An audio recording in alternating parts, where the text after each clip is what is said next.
किसी ने सही ही कहा है, शाम सूरज को ढलना सिखाती है, शमा परवाने को जलना सिखाती है। गिरने वाले को होती तो है तकलीफ, मगर ठोकर ही इंसान को चलना सिखाती है। हेलो दोस्तों, कैसे हैं आप सब? आई होप आप सब अच्छे होंगे, खुश होंगे और सेफ होंगे। तो आज मैं आपके लिए एक कहानी लाई हूँ। ये कहानी है राजा प्रतीप की। राजा प्रतीप एक बहुत ही प्रतापी और लोकप्रिय राजा थे और अपने उत्तराधिकारी के बारे में विचार कर रहे थे। राजा की उलझन यह थी कि उनके 100 पुत्र थे और सभी उनको समान रूप से प्यारे थे। उनको उनमें से किसी एक को भावी राजा नियुक्त करना था। राजा ने इस बारे में अपनी रानी से बात की, क्योंकि रानी का भी अपने सभी बेटों पर समान स्नेह था। तो रानी बोली, क्यों ना हम राज्य के 100 टुकड़े कर दें और सभी पुत्रों में बांट दें। राजा को यह सुझाव अच्छा नहीं लगा। वो बोले, नहीं नहीं, ऐसा नहीं कर सकते, इससे हमारी प्रजा को बहुत परेशानी होगी। ये करना उचित नहीं है, पर तुम परेशान मत हो, हम कुछ और सोचेंगे और किसी एक को ही राजा बनाएंगे जो वाकई राजा बनने के लायक होगा। राजा को एक विचार आया। उन्होंने पूरे राज्य में ये ऐलान करवा दिया कि 2 दिनों के बाद सभी राजकुमारों के लिए एक भोज का आयोजन होगा और उसके बाद हम होने वाले राजा के नाम की घोषणा करेंगे। यह सुनकर प्रजा को अब ये बात समझ नहीं आ रही थी कि महाराज ने कोई प्रतियोगिता या परीक्षा तो रखी नहीं, तो उत्तराधिकारी का चयन कैसे होगा? खाना खाने से भला कैसे किसी की योग्यता का पता चलेगा? जैसा कि कहा गया था, 100 राजकुमारों के लिए भोज का आयोजन है, तो सभी 100 राजकुमार वहां प्रांगण में आ गए।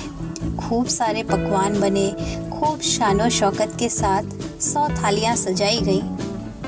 जब सब कुछ तैयार हो गया, सारे राजकुमार खाने के लिए बैठ गए और खाना शुरू करने ही वाले थे कि अचानक वहां कहीं से बहुत सारे जंगली कुत्ते आ गए। ये देख वहां अफरा तफरी मच गई। कुछ राजकुमार कुत्तों के पीछे निकल गए, कुछ कुत्तों को भगाने लगे, कुछ डर की वजह से इधर उधर भागने लगे। कुल मिलाकर माहौल बड़ा युद्ध जैसा हो गया। लोग इधर उधर भाग रहे थे, किसी को कुछ समझ नहीं आ रहा था। अब सबको लगा कि अब क्या होगा, ऐसे में क्या निर्णय, क्या भोज, कुछ नहीं हुआ होगा। अगले दिन राजा ने घोषणा की, जैसा कि हमने कहा था, पहले भोज होगा, फिर उत्तराधिकारी की घोषणा होगी। तो आज हम अपने उत्तराधिकारी की घोषणा राज दरबार में करेंगे। अब सभी लोग आश्चर्य में पड़ गए कि ऐसा कैसे?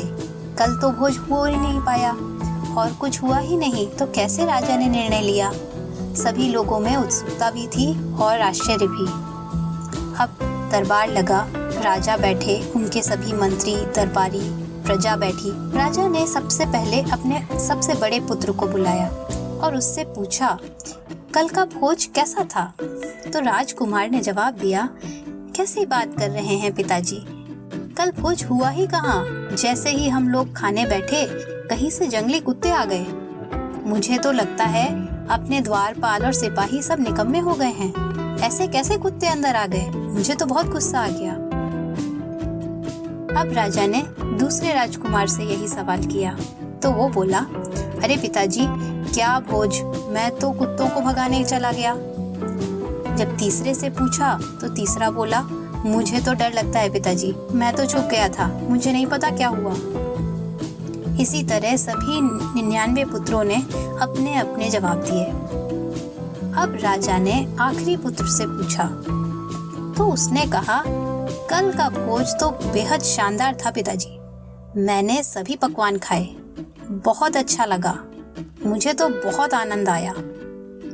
इतना सुनकर सभी शॉक्ड हो गए कि ऐसी आपाधापी में इन महाशय ने कैसे खाना खा लिया। राजा ने कहा, आप जरा विस्तार से बताइए। जब सब इतने डर और घबराहट के माहौल में थे और ये सब बातें बता रहे हैं, तो आपने कैसे इतने आराम से भोजन कर लिया? तो राजकुमार ने कहा, पिताजी, वहाँ 100 थालियां लगी हुई थी और सभी में ढेर सारे पकवान रखे थे।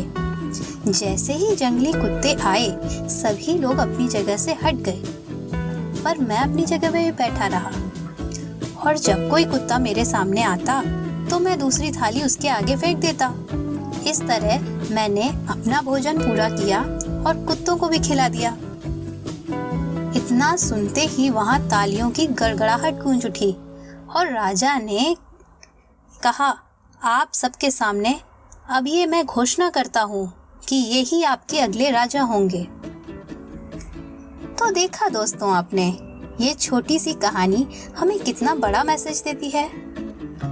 इससे हमें यह सीख मिलती है कि जीवन में कई बार बड़ी बड़ी प्रॉब्लम्स आ जाती हैं, तो हमें प्रॉब्लम्स के पार देखना है, जैसे कि उस राजकुमार ने किया।